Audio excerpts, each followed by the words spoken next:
Hey, everybody out there in podcast land, welcome to the latest episode of Sports Frenzy 2.0. I am the Maestro, Kevin Crane, going solo this week. The Conquistador has called in sick, already burning one of his sick days early on here in 2023. Just kidding. We all hope the Conquistador gets better.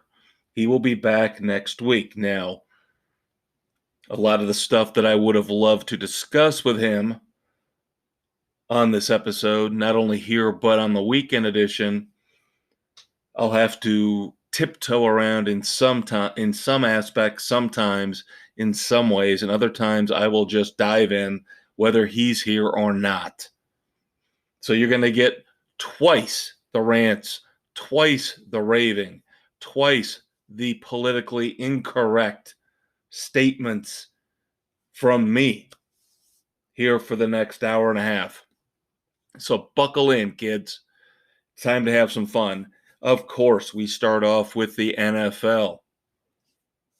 Wild card weekend. Wasn't quite as crazy as the last year or two. Wasn't quite as exciting. There were some great games, though. Going back to Saturday afternoon, January the 14th, starting off wild card weekend, of course, the 49ers beat the Seahawks 41-23. Seahawks stayed in it for quite a while. Very impressed with Seattle's effort this year with Geno Smith. He seemed to bond better with DK Metcalf and Tyler Lockett than Russell Wilson did last year. The question now for Seattle, and again, great coaching job from Pete Carroll. We've mentioned that numerous times during the season. Pete Carroll has proven to be an elite head coach. To get this team into the playoffs with a little help from the Detroit Lions, of course, above 500 as they finished 9-8, and put up a very, very valiant effort in the first half, at least, against this mighty 49ers team and Mr. Irrelevant Brock Purdy. Still, it wasn't enough as the 49ers go on to win in the second half easily. You wonder how long this ride will last for Brock Purdy. Now, our picks are coming up later in the show for the divisional round. I think it's key, absolutely key, that the 49ers figure out a way to take Micah Parsons out of the game altogether for the Cowboys. Then, of course, the best game of the weekend arguably was the Saturday night game with the Jaguars hosting the Chargers. And I have got a lot to say about this game. Because number one, I was the only person on our 8-member panel who picked the Chargers. And when they jumped out to a 27-0 lead, I thought I was safe. I thought I was going to be the only one to get the pick right. But then again, I'd forgotten who I was dealing with when it comes to head coaches. And it boggles my mind as we sit here taping on January the 18th of 2023. This will hit tomorrow morning, the 19th, on Thursday, as always. How the Chargers have not fired Brandon Staley. Brandon Staley is a joke. He is wasting the talent on that team. 27-0 lead in the second quarter on the road against, yes, a hot Jaguars team who had been playing very, very well coming in, but Trevor Lawrence had thrown not one, not two, not three, but 4 interceptions. And somehow Brandon Staley finds a way to fuck it up.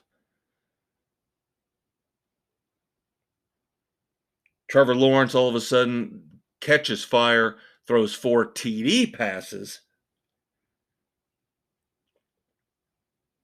Chargers miss a key field goal towards the end of the game. I feel bad for Justin Herbert. It's not his fault. I feel bad for Austin Eckler. It's not his fault. It is the fault completely and totally of the head coach, a defensive genius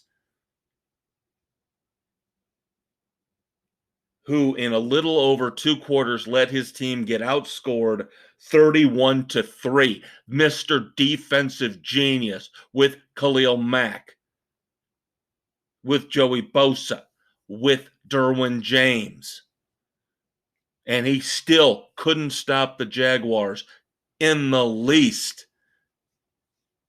And what do? What do the Chargers do? They fire their offensive coordinator, Joe Lombardi, which makes all the sense in the world.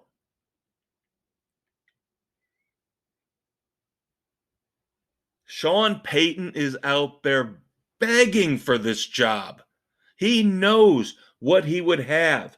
He could walk right in and immediately make the Chargers not only relevant in Los Angeles, more so than the Rams right now, but he would make them instant Super Bowl contenders, even in the same division with the Kansas City Chiefs.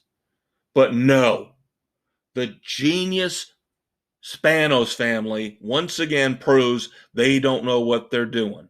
Almost as bad as the McCaskies. They fire the offensive coordinator,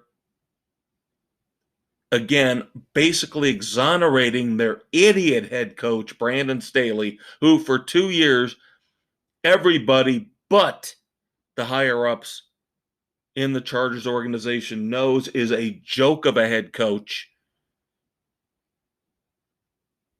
Well, he didn't run the ball enough. He probably knew that he had to try to put up as many points as possible because Brandon Staley and his defensive genius mind was going to blow the game on the other side. So I'm sure Lombardi was thinking, I've just got to get Justin Herbert throwing the ball, and hopefully we can charge down and get a couple field goals, maybe a touchdown to give ourselves a little more distance. But no, Joe Lombardi pays the price for Brandon Staley's idiocy.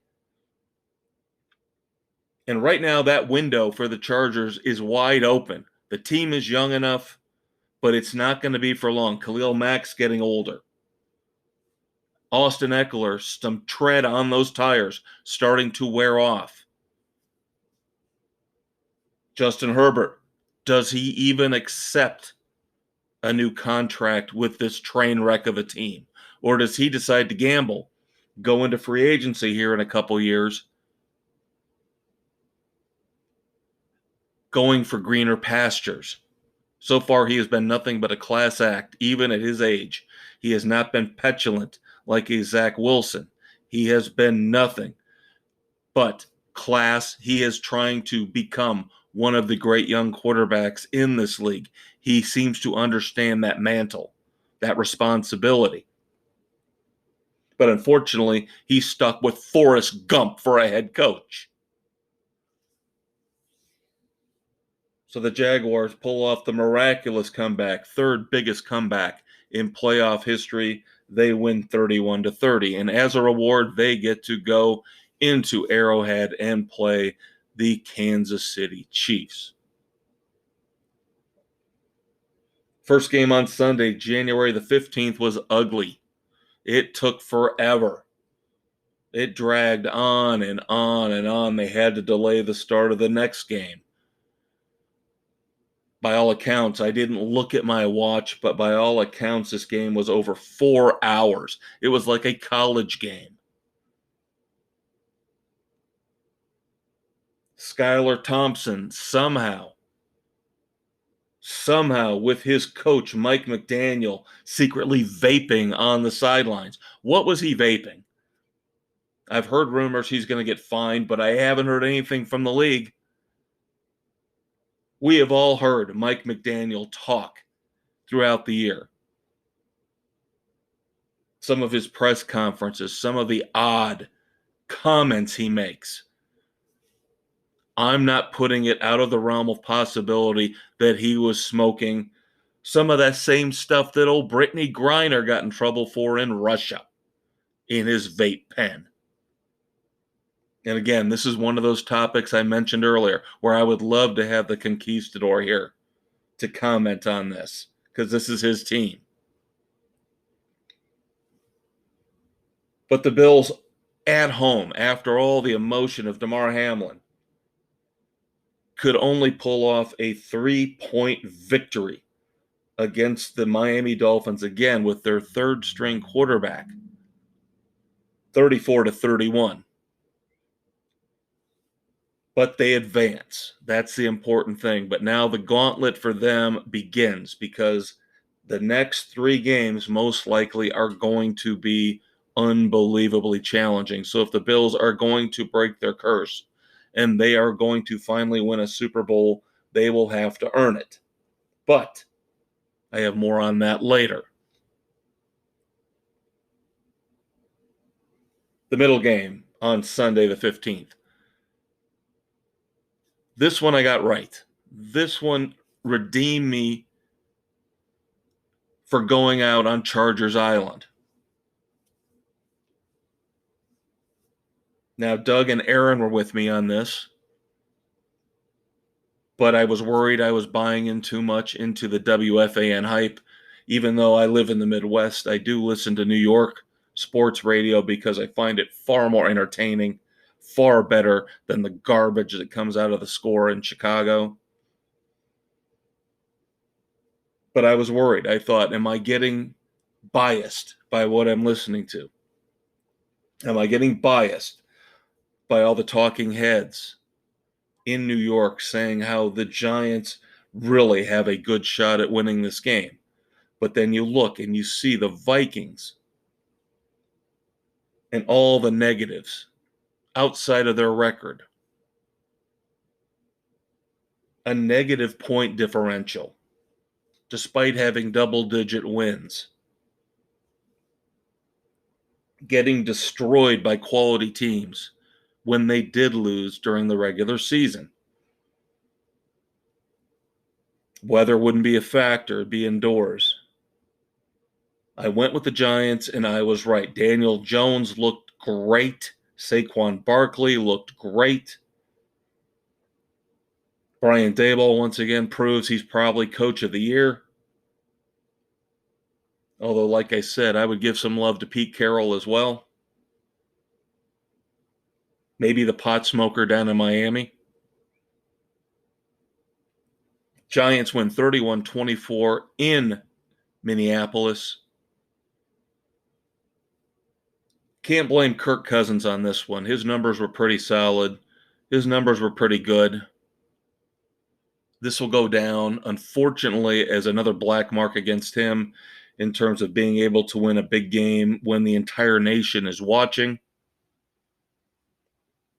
But really, this was a defense all year for the Vikings. This was all about the defense. You had the number 1 receiver in the NFL, top-level quarterback, top-level running game with Dalvin Cook and Madison. You acquired one of the top 5 tight ends in the game in TJ Hawkinson, who had a monster game here against the Giants. But that defense just can't stop anybody. And what's the old cliche? Looking back at teams like the Buccaneers, the Bears, the Ravens, defense wins championships.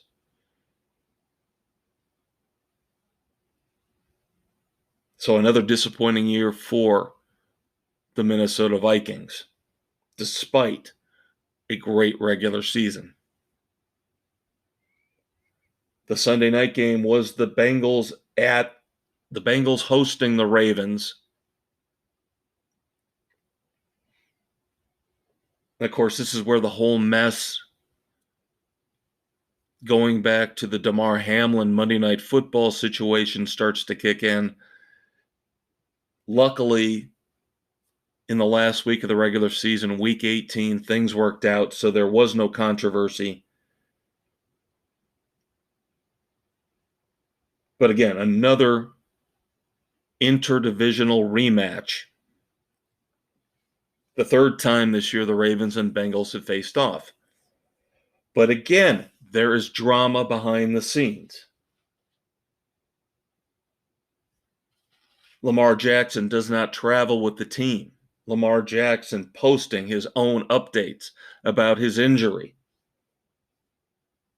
Second stringer Tyler Huntley again pushed into action, questions about whether or not he was 100% healthy. And he, just like Skylar Thompson for the Dolphins, puts up a valiant effort and almost pushed the Ravens to victory. Questionable play call, asking the quarterback with a tie game 17-17 to try to dive over the offensive line to score a touchdown, but not from the 1 yard line, not from the half yard line, but this was farther out, almost 2 yards out. So as Tyler Huntley attempts to dive over the pile, stick the ball out to cross the plane, the ball is knocked out of his hands, picked up by a Bengals defensive player, and he runs it 98 yards back for the game-winning score. Bengals win 24-17. And I don't know how happy John Harbaugh is with this team. I don't know how happy he is with the situation that Lamar Jackson has put him in. If Lamar Jackson wants to act like an NBA diva, I say, if I am a Ravens executive or I'm John Harbaugh, go away. Go away. We're not playing this game with you. We're not investing the next 5, 6, 7 years of our future if you're going to be like Aaron Rodgers and you're going to be this whiny and you're going to be a baby. Michael Vick of all people. Yes, that Michael Vick who spent time in prison for one of the worst lapses in judgment in NFL history, dogfighting, made sense when he said, I played with the same injury. I put a knee brace on, I sucked it up, I went out, and I played for my team. And Lamar Jackson just sits at home because I didn't get my new contract. I'm going to pout and whine and cry like a baby. I wouldn't want Lamar Jackson on my team at all. And I also think this calls into question the quarterbacks who run a lot. And yes, I'm including the Chicago Bears' Justin Fields.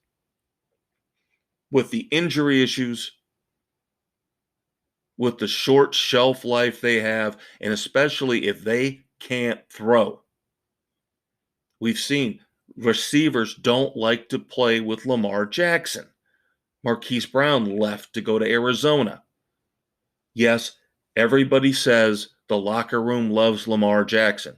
New York Jets fans are starting to scream and moan and cry, saying, please bring us Lamar. Please bring us Lamar Jackson. Give up whatever draft picks you have to. We want Lamar. You better be careful what you wish for, New York.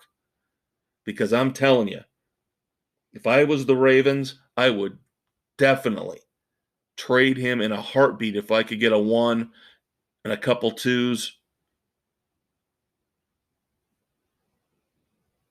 Not even hesitation on my end if I was the GM or the president of the Ravens.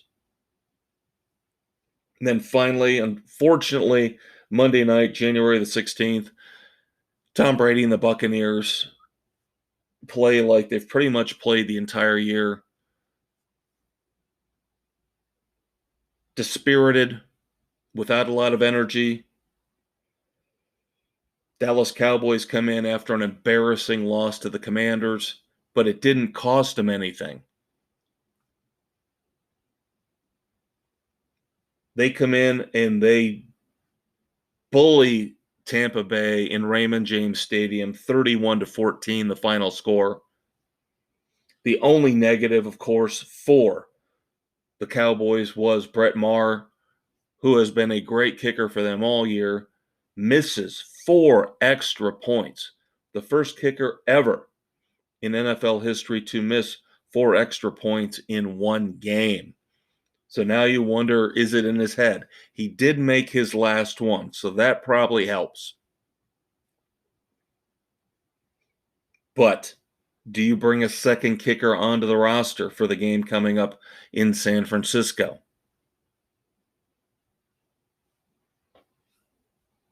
And the other thing is he didn't try any field goals in this game. My understanding. I didn't watch the whole thing. Once the Buccaneers were getting pummeled, I said, I'm out. A lot of people blaming Tom Brady. I don't think Tom Brady was to blame. You guys know who I think is to blame, and that would be one Todd Bowles. Todd Bowles is the worst head coach in the NFL next to Brandon Staley. Both guys handed primo rosters, star quarterbacks, and they somehow figure out a way to not make it work. Now, the problem with the Buccaneers, of course, as opposed to the Chargers, the Buccaneers are probably going to lose Tom Brady. I've got to imagine Tom Brady is going to play elsewhere in 2023. Do I know this for sure? No, but he looked like he had just been drained. He was probably frustrated. I don't know what this says about Byron Leftwich, the offensive coordinator, who I've been extremely high on, who I've been a proponent for the last year or two. This is probably going to hurt his chances of getting a head coaching job. Rumors are Brady could go to Las Vegas to reunite with Josh McDaniel. He would have Devontae Adams. He would have Darren Waller. If they re-sign him, or at least tag him, they would have Josh Jacobs. So he'd have a running game again. Closer to the West Coast. We all know how much he loves the West Coast. That's where he's from. San Francisco's an option, but I would think Brock Purdy would have to melt down in order for them to not keep Brock Purdy on as the starting quarterback next year, considering how much money that saves the 49ers on the cap. So, one of 3 quarterbacks here this past week where the future is intriguing. The future is in question, and we get to speculate for the next few months about where Tom Brady, Lamar Jackson, and yes, Mr. Lateral Thinker Aaron Rodgers are going to end up. Because, of course, Aaron Rodgers, the biggest egocentric maniac of all time, has to go on his favorite platform, the Pat McAfee show this week, and talk about how he doesn't really know what he wants to do next year. He's not ready yet to make that decision.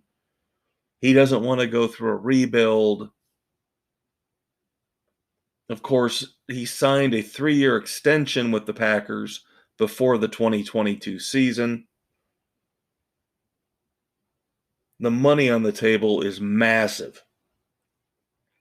I just don't understand why these teams would want to buy in on quarterbacks like Lamar Jackson and Aaron Rodgers.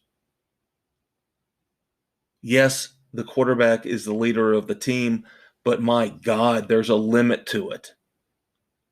The best quarterbacks, the greatest quarterbacks, never, ever put themselves first.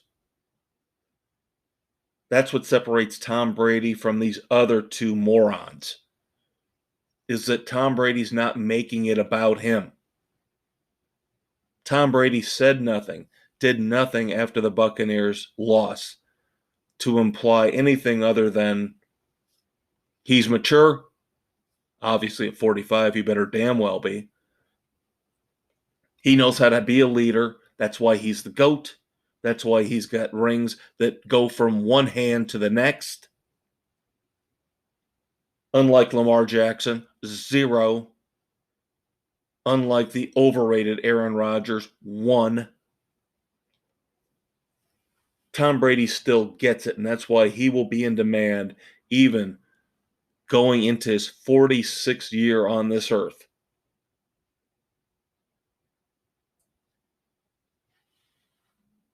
Coaching changes. Sean McVay, this one's not a change. Even though rumors were saying Sean McVay might be leaving the Rams, he will stay on. The Rams also picked up the option for Matthew Stafford, pretty much locking him in for 2023 and 2024. Roughly $62 million guaranteed for those 2 years. Now it all comes down to, is he going to be healthy starting in 2023? You hear neck, back issues, you really worry. I would hope Sean McVay is smart enough to realize that what he saw from Cam Akers the last month and a half of the season, Cam Akers is your running back. You should have started the season in 2022 with him as your running back and not split time with him and Darrell Henderson, who you ended up cutting. Pick a guy, stick with him, and it should be Cam Akers. Arizona, we talked about Keim. We talked about Kingsbury, who, by the way, Cliff Kingsbury went with his super hot girlfriend, bought a one-way ticket to Thailand. Told everybody, I'm not interested right now in any NFL job. Must be nice. A little bit of that Aaron Rodgers vibe going maybe, huh? Instead of going to South America, he goes to Thailand.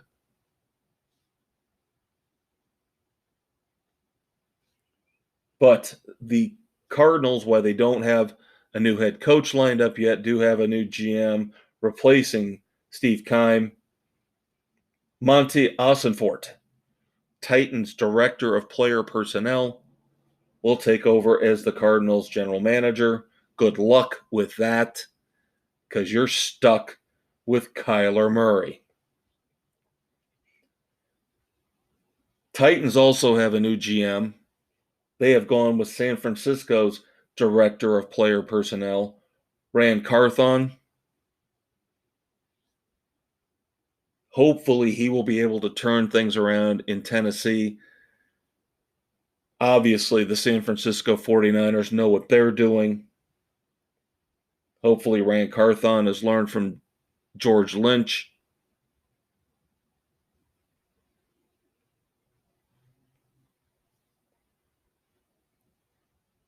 I believe I just quoted the Dokken guitarist as the GM for the San Francisco 49ers. John Lynch. My bad. Got rock and roll on the brain. It's not George Lynch. John Lynch is the GM, of course. The former Buccaneers great. You got to forgive me for that. George Lynch. How could I not have George Lynch on my mind? The great Dokken guitarist. But Ran Carthon hopefully has learned from John Lynch as he takes over for the Titans as their GM. They got to spend some money, and they've got to find a quarterback, because I'm sorry, the clock is ticking very quickly for Ryan Tannehill. We're not done yet with the NFL. There will be spillage in our picks for the divisional round. Stay tuned. I will be right back after a quick promo. Are you tired of getting body slammed by the mainstream sports media? Are you sick of their lame trash talk? Check out Sports Frenzy 2.0 with a tag team of the Maestro and the Conquistador. Pile drive those jackasses into submission. Available on all major podcast hosts, including Spotify, Anchor, Google, Radio Public, Pocket Cast, Breaker, Apple, Overcast, and Castbox. Kevin Dave, slap a figure 4 on all the major sports networks who lie, kiss ass, and refuse to take names. New episodes drop every Thursday with new weekend edition episodes every Saturday. And that's the bottom line, because Sports Frenzy said so. All right, everybody, welcome back. Segment 2 here, Sports Frenzy 2.0, taping January the 18th, 2023. I kind of wish I could have played some music in that break. Unfortunately, we are constrained. There are restrictions involved because I would have loved to have played some Dream Warriors or Into the Fire from Dokken just to completely incinerate my stupid faux pas at the end of that last segment about George Lynch versus John Lynch. But if you're going to make a mistake, at least let it be a fun one like that, right? All right, finishing up with the NFL news of the week before we get into our picks for the divisional round. Still sticking with coaching changes, front office changes. Jim Schwartz will take over as the Browns defensive coordinator. Of course, Detroit Lions fans out there remember him as a moderately successful head coach, I guess, maybe. He got him to the playoffs once, so I think by Detroit standards, that's a moderate success.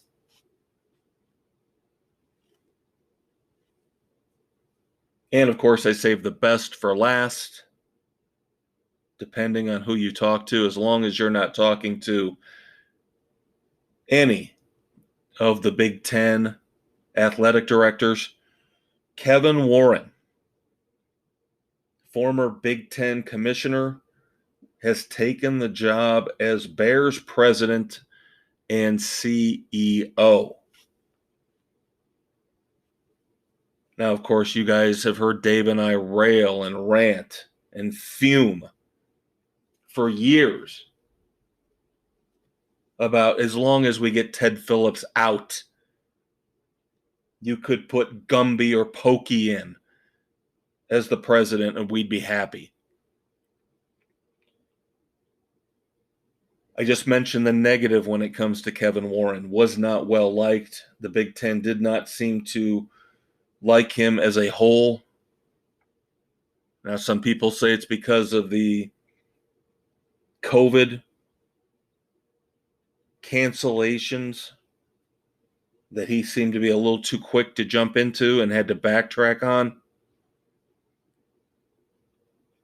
Positives, he does have experience with the Vikings, including getting their brand new stadium set up.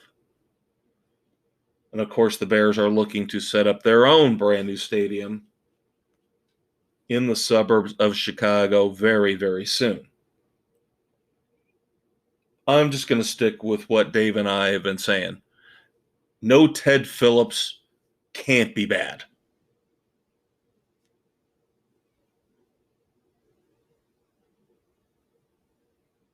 And then, of course, we've got criticism of Al Michaels.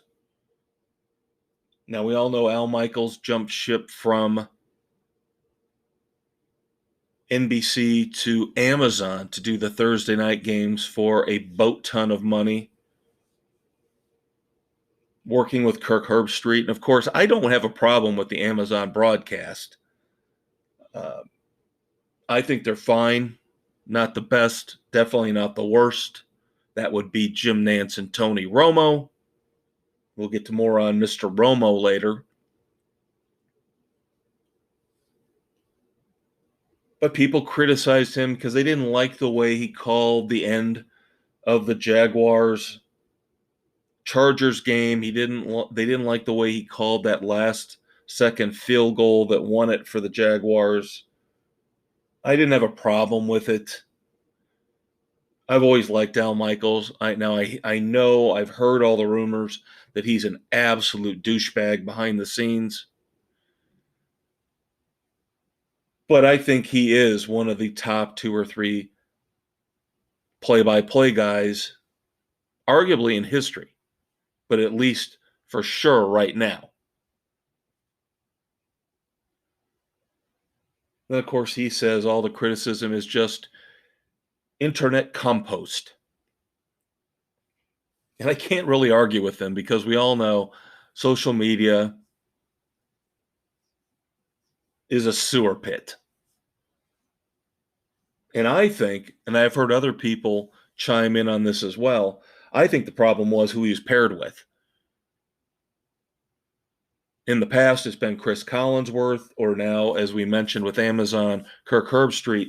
He gets paired with the most boring man on the face of the earth, one Tony Dungy. And I don't understand who puts these NFL broadcasts together, whether it's the pregame, the halftime, the play-by-play, and the color analyst.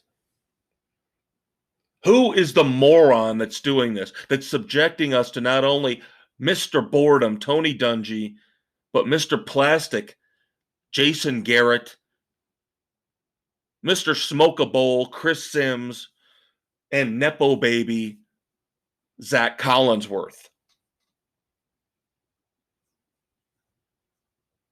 Now, NBC doesn't make bad calls all the time. Bringing Maria Taylor in was a brilliant move after what she went through at ESPN. And I do like Collinsworth. And Mike Tirico is a stone-cold professional. But the other picks, the other guys you've got on, please give me a break. The worst pregame, postgame, halftime show on any major network, including Amazon, including ESPN, that you could possibly have. And finally, another sign that the NFL is starting to become like the NBA, which of course we all know is bad, bad, bad. The players didn't like the fact that the writers were voting on the All-Pro team. So what did they do this year? We get the inaugural NFLPA Players All-Pro team, where the players vote on who the best players are from year to year. And in theory, you would think, well, that's brilliant. That sounds great. These guys are watching film about only the teams they're playing. Only one a week. They are not watching each and every game from each and every team like the members of the media are.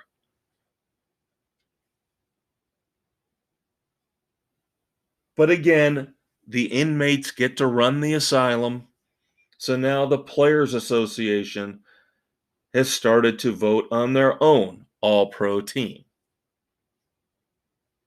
Can't wait in the next year or two when we just start seeing players, Lamar Jackson, who decide to pull themselves out of games, in contract disputes. They need time off, load management. Oh, I'm just getting started, kids. Wait till I get into some of the other sports. Wait till we get to the Red Foreman dumbasses of the week. I am just getting started.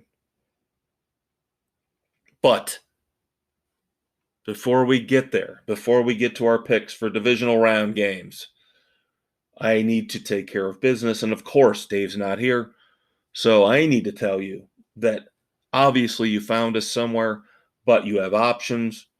You can find Sports Frenzy 2.0 and the Weekend Edition on Spotify, Anchor, Google, Radio Public, Pocket Cast, Apple, Overcast, Castbox, Stitcher.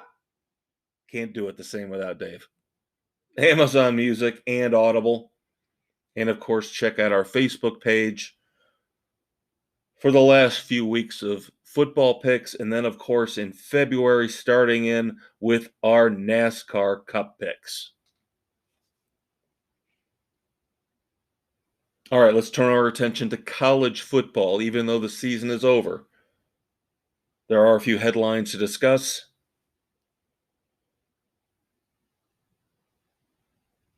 My Miami Hurricanes, of course, losing a quarterback to the transfer portal. Seems like every school is losing players to the transfer portal, and we'll get to the NIL crap in a second.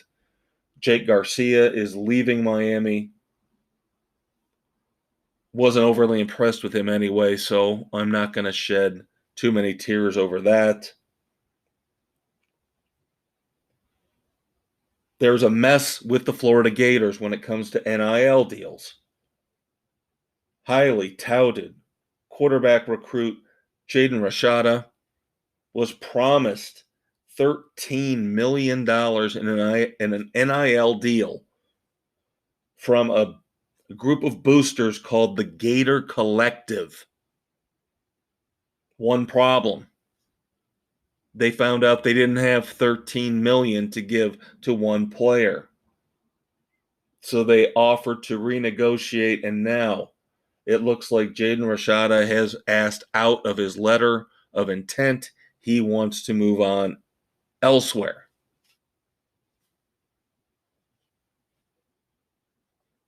You guys tell me. Is this working? The transfer portal, the NIL deals? I don't think it is. But of course, society now, it's all about personal freedom. And I'm for personal freedom, but sometimes you have to restrict personal freedom. That's why there are laws. That's why there are rules and regulations, because people will go too far.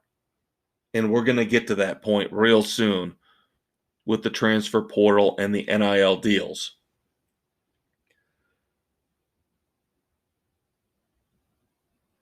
Good news for the Michigan Wolverines.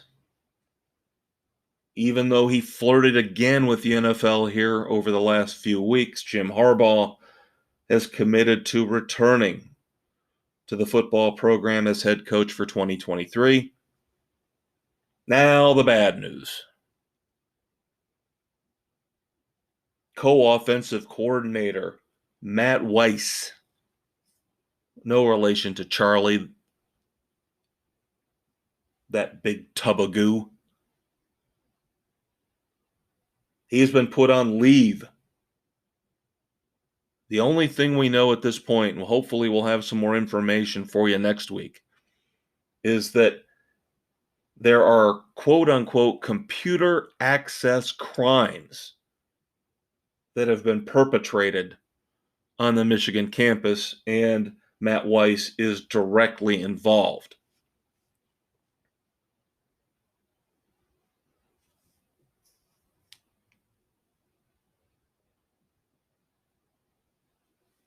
I don't know what a computer access crime is, but like I said, hopefully more information will be forthcoming and we can fill you in a little bit more next week. Now, I did not forget. We did this a couple weeks ago. I did not forget. I just skipped over for a couple minutes into college football. We have our NFL divisional round picks for you before we leave football altogether and move on. 4 games, of course, this upcoming weekend.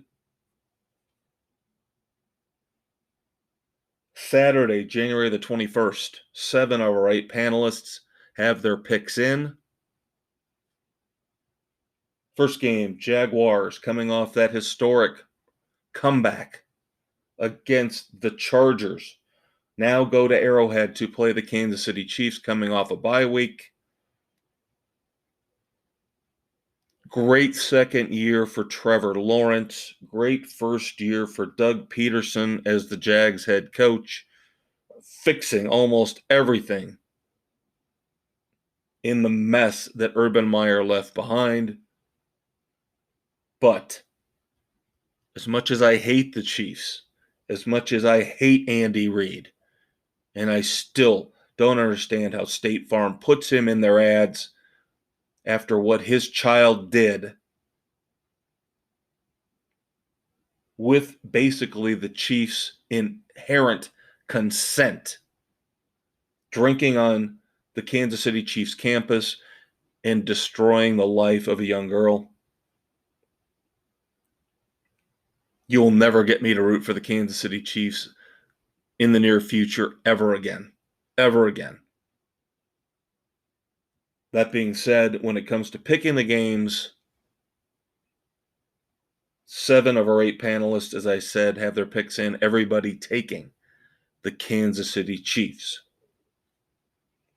Saturday night's game, the Giants coming off their big win on the road against the Vikings, stay on the road, and they go into Philadelphia, getting ready to get pelted with rocks and garbage and batteries as they play the Philadelphia Eagles. Little more interesting game than the Jags Chiefs. Had to think about this for a few minutes. The Giants came through for me last week, but the Vikings and the Eagles, even with Jalen Hurts at possibly not 100%. Now, he is not on the injury report here as we tape Wednesday night, which is a good sign. Eagles have a much, much better defense.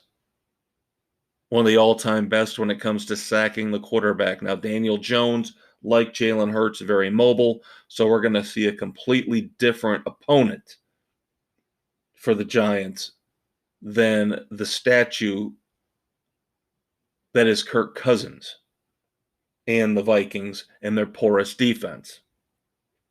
I think this game is going to be extremely close. Probably will come down to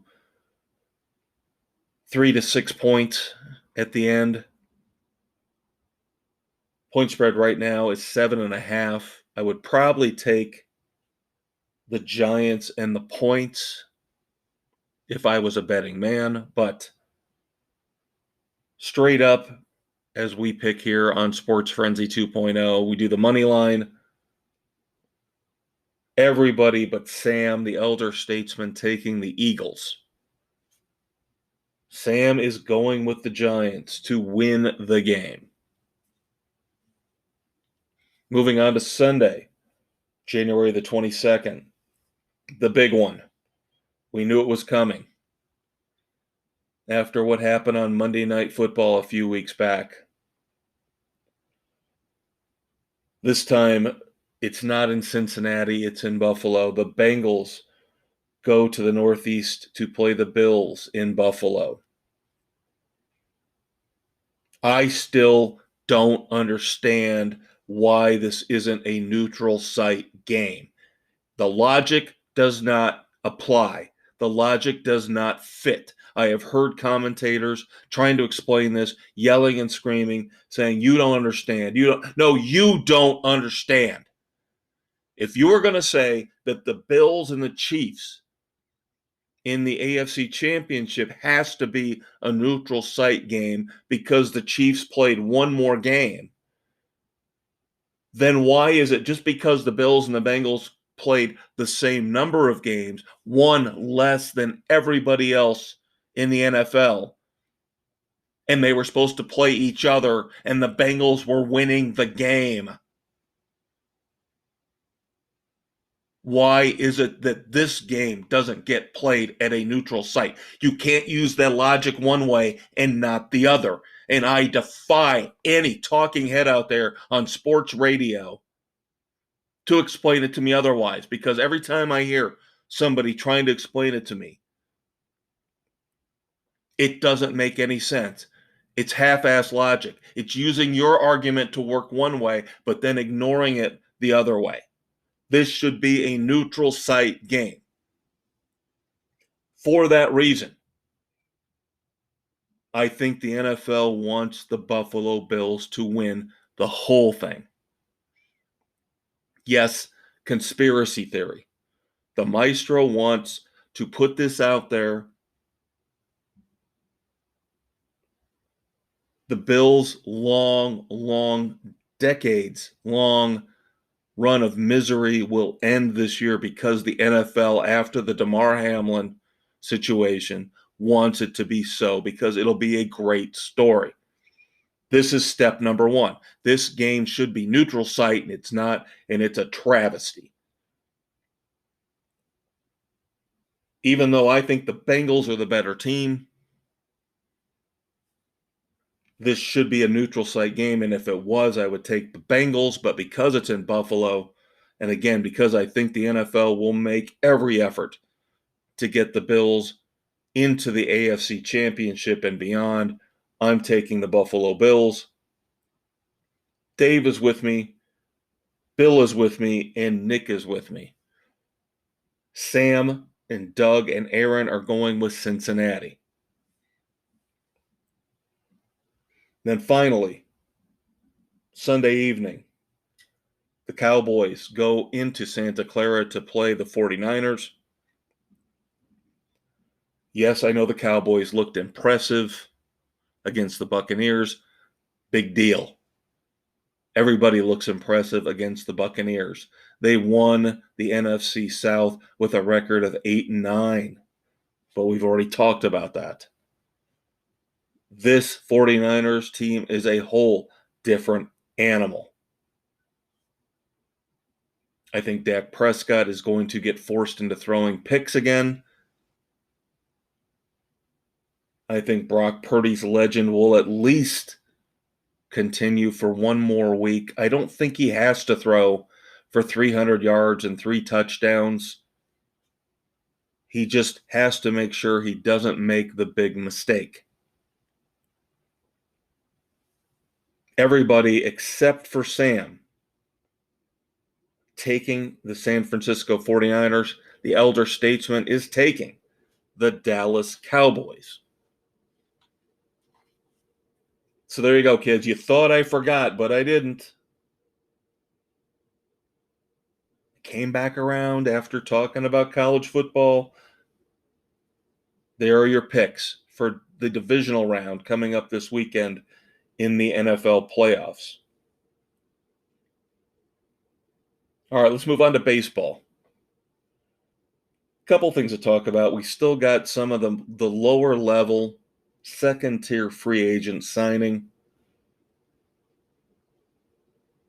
I feel bad for Andrew McCutchen. This should be a feel-good story, but considering he's going back to the Pittsburgh Pirates,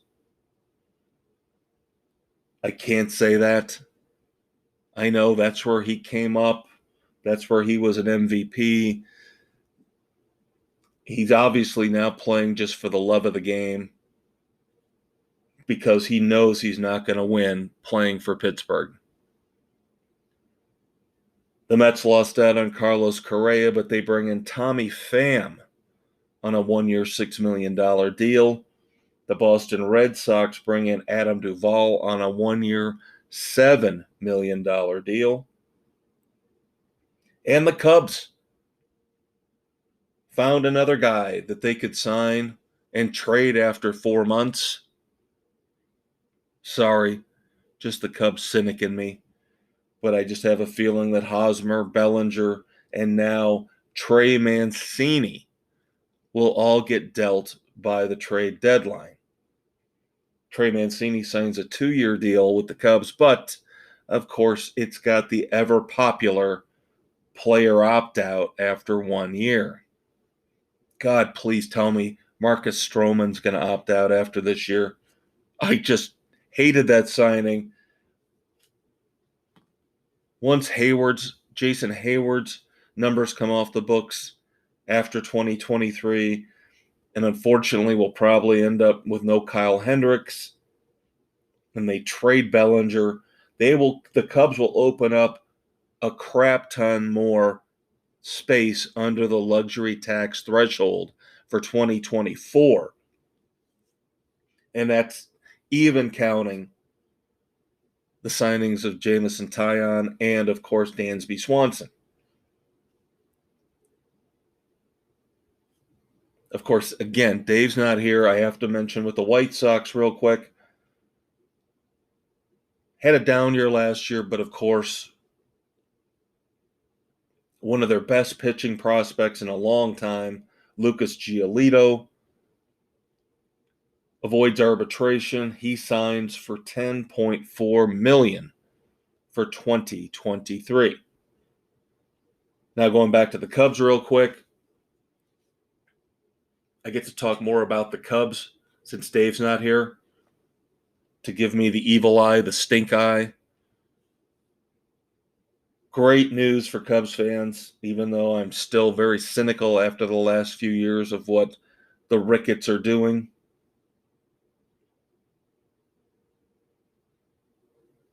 But how could I not be happy that my favorite baseball player of all time is getting a statue outside of Wrigley Field in 2024?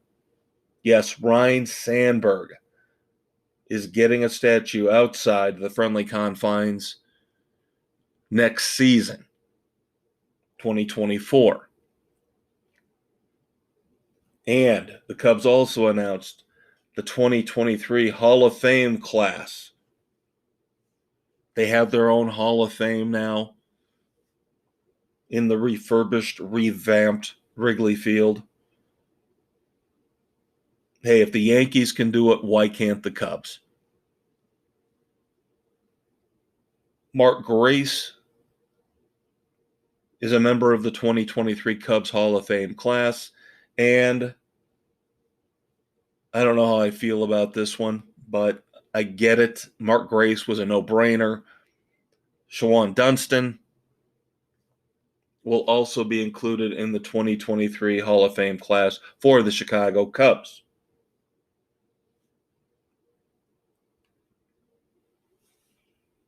All right, couple little miscellaneous sports tidbits before we move on to segment 3 with NASCAR and the NBA. And, of course, the dumbasses of the week. The Australian Open in tennis has started. And we've already got a shocker, unfortunately, due to injury. Rafael Nadal, the number 1 seed, defending champion, hip injury in his match here within the last day or so. Early exit. He is out already at the Australian Open, which means Novak Djokovic can jump in. If he can win this thing, that all-time men's Grand Slam titles race gets really interesting. And then a little bit of fun here to close out segment 2. Soccer. An FA Cup match. I believe it was on the BBC. Live coverage was interrupted by the sounds of procreation. Yes, commentators trying to discuss a soccer match, interrupted over and over again by sex sounds on the set. They finally found the culprit, and somebody had taped a phone to the back of the set, the studio set, and was playing these sex sounds at the worst possible times for the broadcast team. Go check it out on YouTube. It's out there somewhere.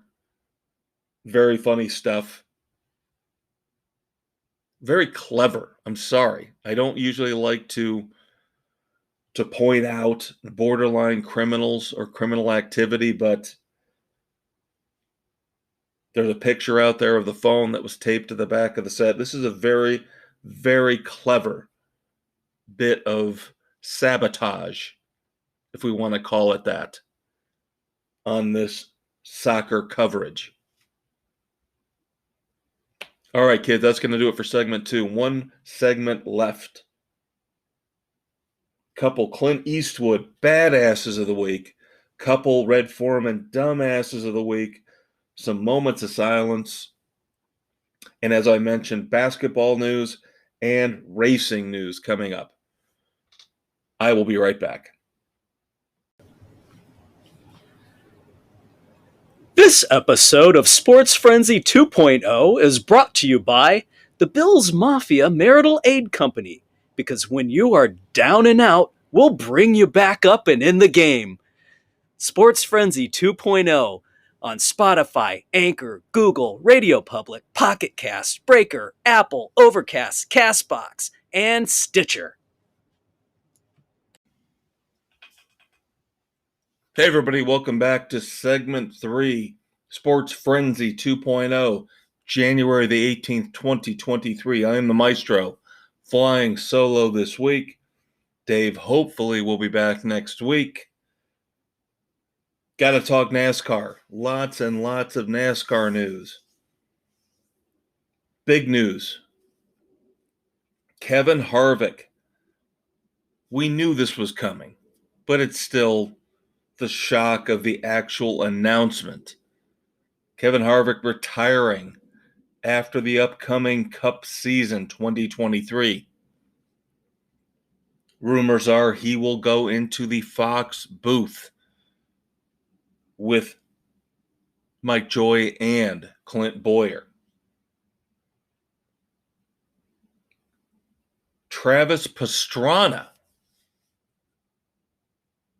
is going to enter the 2023 Daytona 500 for 2311 Racing.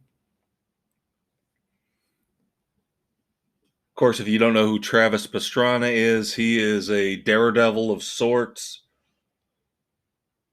dabbles in extreme competitions. It will be interesting to see if he makes it into the field for the 2023 Daytona 500. Now, Kyle Larson, of course, former Cup Series champion, is now set to run not in this year's Indy 500, but in the 2024 Indianapolis 500 for McLaren and Hendrick Racing. The SRX schedule, we've told you about that. It's already up. It's posted. Year 3 of SRX is a go. Glad to hear that they are getting support not only from ESPN as we go back to Thursday Night Thunder, but now it's just been announced that we will see Kyle Busch in 2 races. We will see Kevin Harvick in 2 races. And Clint Bowyer will partake of 3 of the 6 SRX regular season races. And Helio Castroneves has confirmed he will be back for his 3rd year in SRX as well.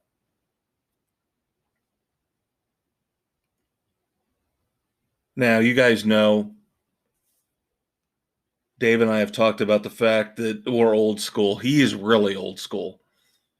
I consider myself old school NASCAR as well. I've been a fan for over 30 years. This whole deal with the Clash at the Coliseum going into its 2nd year is just, it's just not something that should appeal to old school NASCAR fans. It's an obvious gimmick. It's an obvious attempt to try to bring in the West Coast fans, bring in other people, younger people.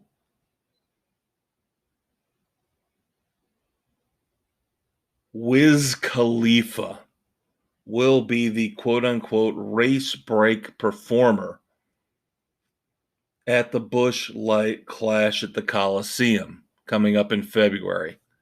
Yay. Yippee frickin' skippy. And not only that, but now they are going to, since, of course, the LA Coliseum at one time hosted the Olympics, NASCAR, in its infinite insanity, will award medals for the first, the second, and the third place finishers at the Clash. Yes, gold, silver, and bronze. Ugh.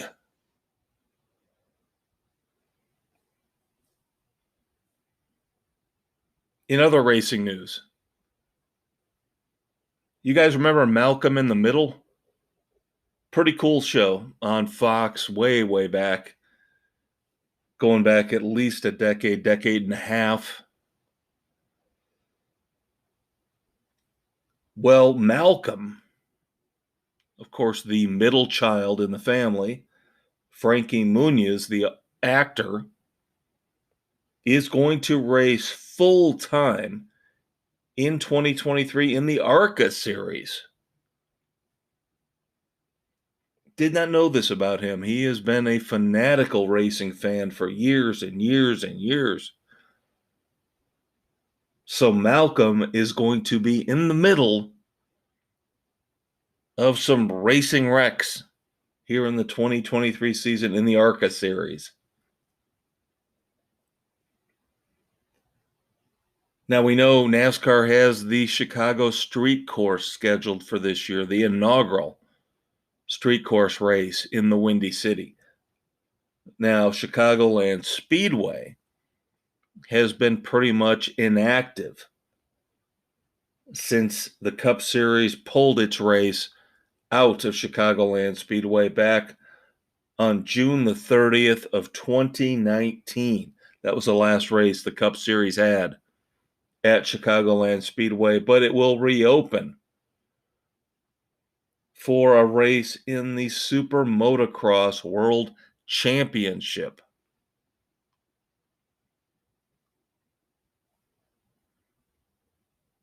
And then finally, scary situation. One of the races that a lot of the NASCAR drivers partake of in the off season is the Chili Bowl. 16-year-old Ashton Torgerson in a scary wreck. If you want to watch it on YouTube, do so at your own risk. Parental guidance suggested. Ashton Torgerson, again, 16 years old, thrown from his car in one of the qualifying races, a feature race at the Chili Bowl last Wednesday, January the 11th. Looks like he's going to be okay, but this was a scary mess. Kind of like what happened with the actor Jeremy Renner in terms of the human body wasn't meant to endure this kind of pain and suffering in a automobile accident or a snowplow truck accident, whatever. Anything on four wheels, two wheels. This is one of those deals where we know we weren't supposed to put our bodies through the meat grinder like this. Again, Ashton Torgerson looks like he's going to be okay, but thoughts and prayers go out to him and his family. Moving on to basketball. The NBA first and foremost, of course. In a bad year for the San Antonio Spurs, which I can talk about this and I will at a later date. I think this is another example of tanking. I think this is another example of the pretentious, pompous jackass, Greg Popovich, manipulating the system to work in his favor. The Spurs are not playing well this year, but because it was one of the games on their 50th anniversary season, they opened back up the Alamo Dome where the Spurs used to play, as they played, of course, the big draw, the Golden State Warriors, the defending NBA champions.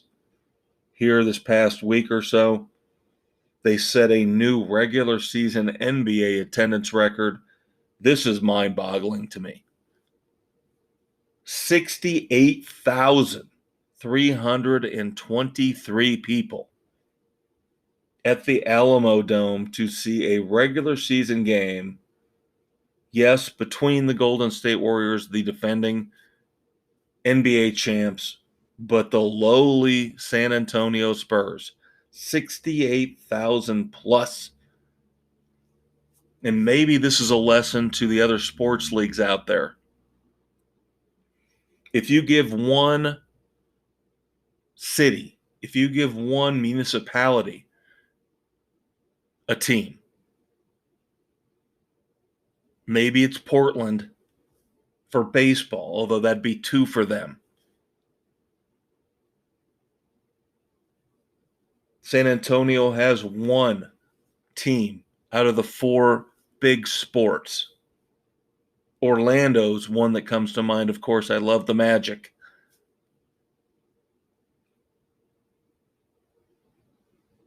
If you give a smaller market area its first team, maybe a second team, like I said with Portland, because, of course, there aren't that many areas left. Birmingham, of course, I have always said Birmingham should have some kind of a sport, preferably a football team. But there are cities, there are areas out there where if you give them one team, whether it's an NBA team, an NHL franchise, a baseball team. Tampa Bay's not working for baseball. Oakland, obviously not working for baseball. Move those teams to an area where the fans are passionate. You can tell the Spurs, despite the fact that they are awful this year, have a passionate fan base. 68,000 at the Alamo Dome. Regular season game. Again, blows my mind. Now we're going to start getting into the nasty stuff. So those of you out there who don't like to hear me rant and rave and swear and curse and upset your delicate snowflake sensibilities probably should turn off the podcast right now, because now we're going to start getting into the nasty stuff.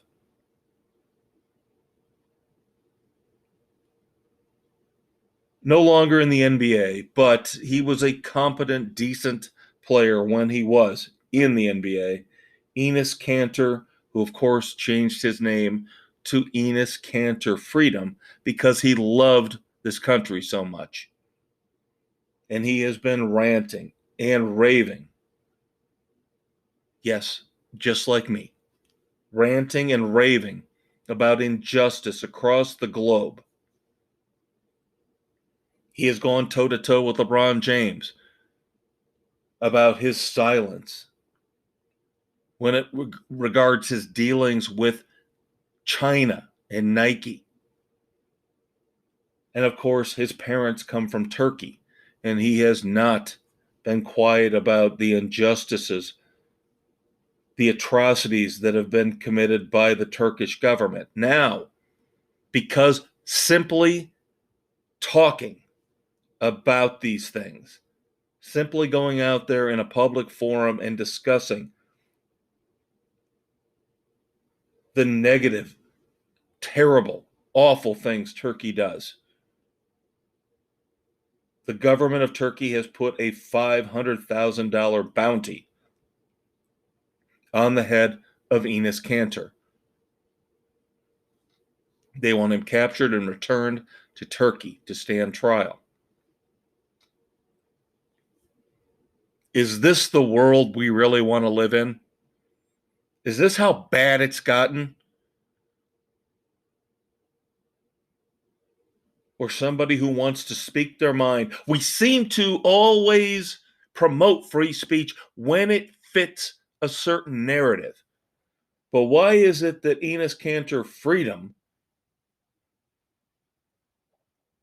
can't talk about the atrocities happening in China, the atrocities happening in Turkey, without having somebody putting a bounty on his head for simply speaking what he says is the truth?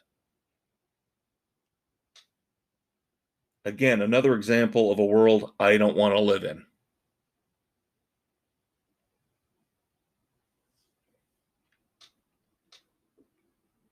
Unfortunately, the negative vibes continue as we go to college basketball. Alabama basketball player, former basketball player, of course, has now been booted off the team. Darius Miles charged in a situation for capital murder. He did not shoot someone, he provided the gun and was in the car when a friend of his, an acquaintance of his, shot a person dead in another car. And we need to fix this problem. This might sound like a generic platitude, but we need to fix this problem. We will never be equal. We will never be whole as a country until, and I'm not a gun control advocate, but we need to stop getting mad at somebody and the first reaction is pulling out a gun. A woman doesn't talk to you at a bar, you pull out a gun. Or you ask your friend for a gun. How despicable and disgusting are we when this is our first reaction when somebody makes us upset or insults us? We pull out a gun. I think we need to look long and hard at the people who are doing this, the neighborhoods, the areas, the situations that are resulting in this kind of behavior. And until we do, and until we are honest, and we stop being politically correct, and we stop being snowflakes, this country will continue to circle down the drain. I don't care if Darius Miles simply provided the gun. I don't care if he's a high-profile athlete at a major American university. He needs to pay the penalty for this.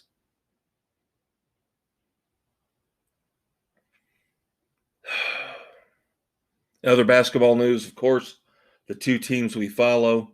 Real quick, Notre Dame having a miserable season. Maybe this is finally the end for Mike Bray. They are 1-7 in the ACC, 9-10 overall. My beloved Miami Hurricanes, of course, are succeeding on the basketball court, on the hardwood, where they cannot right now on a football field. The Hurricanes are hanging in there, 17 in the current AP poll, 6-2 in the ACC, 15-3 overall. Next game they've got coming up is against Duke. Now, Duke's not as good as they have been in the past. Coach K is gone, so the Hurricanes have got a shot here to get through the Blue Devils. Dave is not here. I will simply acknowledge the fact that his Blackhawks are starting to creep up a little bit and get better in the NHL standings. 12, 26, and 4, 28 points. Here in another week or two, they might not be the worst team in the NHL.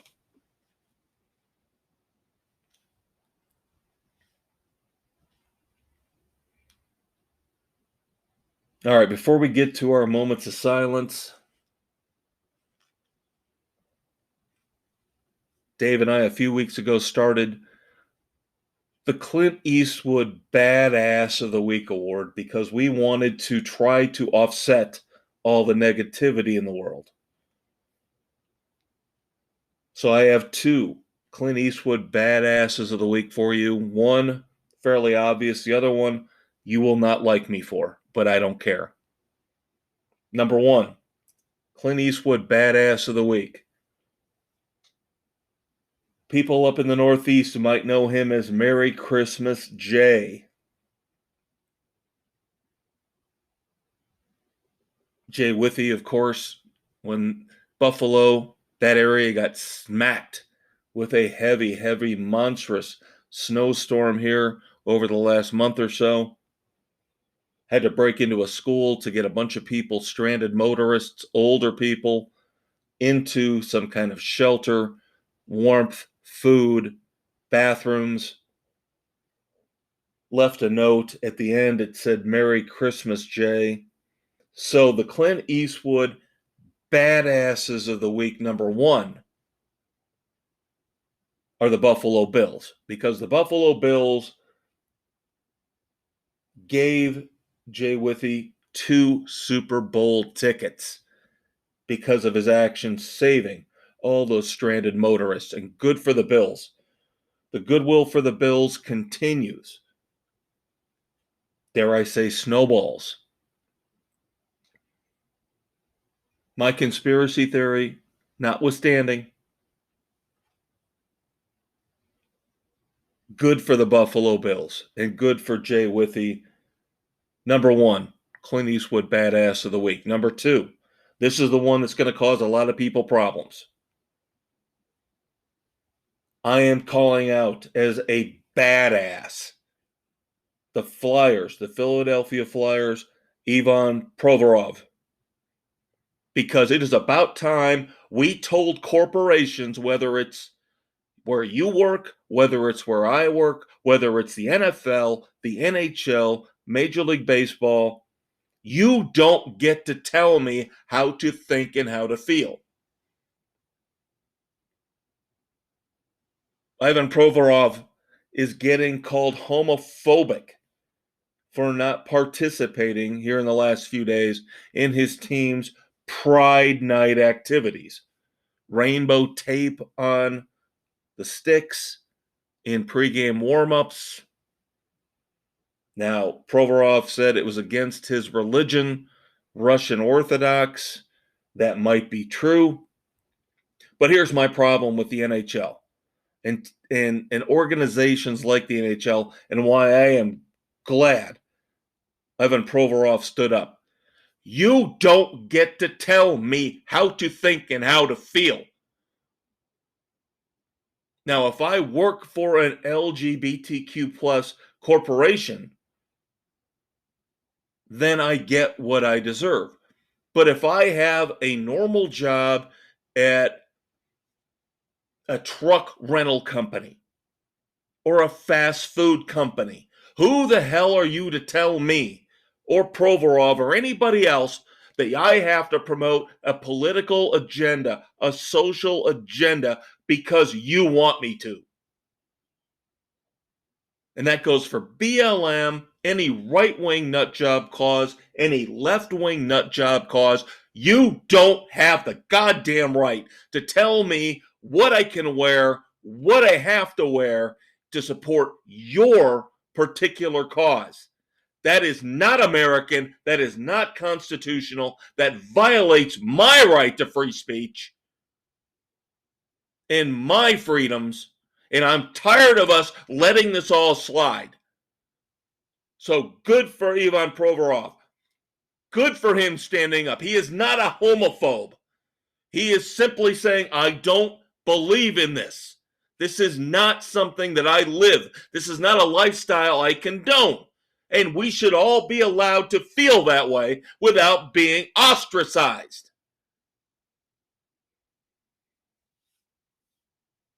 Really had a hard time. I didn't know if I was going to make the NHL a dumbass this week or celebrate Provorov as a badass, but I decided we needed another badass. Moments of silence here. Borderline sports, but his father was a legend. He tried to walk in his footsteps, or ride in his footsteps, I should say. Robbie Knievel, Daredevil stuntman, following, of course, in the footsteps of his legendary father, Evel Knievel. I remember having this wind-up figure, bendy rubber figure on a motorcycle, little mini motorcycle of Evel Knievel. You guys who are my age, maybe a little older, probably had it too. You'd wind up the launching chute, and you would fire him out, and he would jump, and he would do 360s on this little bike. And Robbie tried to live in that lifestyle, do the same thing his father did, and he has passed away, so thoughts and prayers to the Knievel family. And of course, Heisman Trophy winner from 1979, USC running back Charles White. Again, got to be my age or a little bit older to really recognize the greatness of Charles White. Thoughts and prayers to his family and friends. All right, only a couple dumbasses here this week to get us through. Check out the weekend edition, where I will review The Pale Blue Eye, Sick, The White Lotus Season 2. We'll talk about the first episode of The Last of Us from HBO Max. We'll talk some Tom Petty, some Reacher,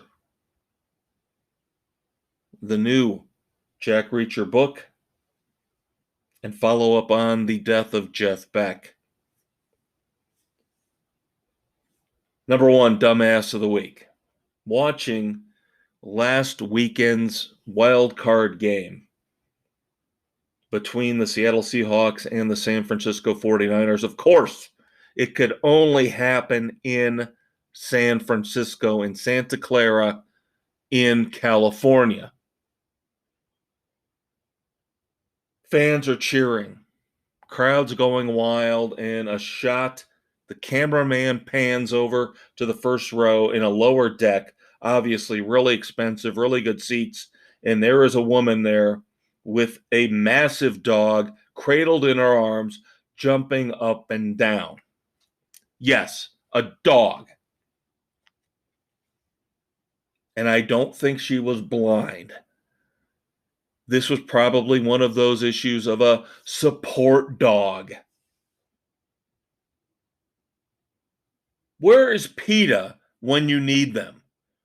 Where is PETA to come out and say, this dog with all these screaming fanatics around, what kind of trauma is the poor dog going through because this pathetic woman can't go to a football game without her support dog? And if you guys know the story about this and you have a legitimate reason, you have found legitimate reason why she has this dog, and don't tell me support dog. That is not a legitimate reason. I'm tired of it. I'm tired of the snowflakes. Because next time I go to a football game, I'm going to bring Lola, my support blow-up sex doll.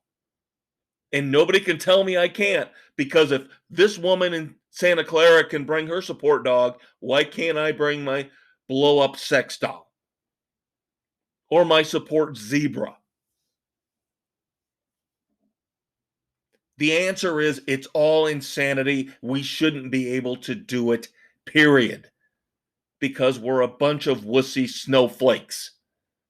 And we need to grow up and get tougher. And stop letting the vast minority run the country. Finally, blasphemy. Absolute blasphemy. You guys listen to the weekend edition, you know how much I love Caddyshack. My favorite comedy of all time, right up there with Hot Tub Time Machine. How dare Michelob Ultra? How dare they? A series of ads coming out for the Super Bowl will redo classic scenes from Caddyshack with modern athletes. And the worst of the bunch, Tony Romo will portray Carl Spackler in the epic classic scene where he is cranking off on the flowers, talking about the Cinderella story at Augusta. Tony Romo? Really? Ugly. Awful. I'm the Maestro. This is Sports Frenzy. We'll check you out next week, kids.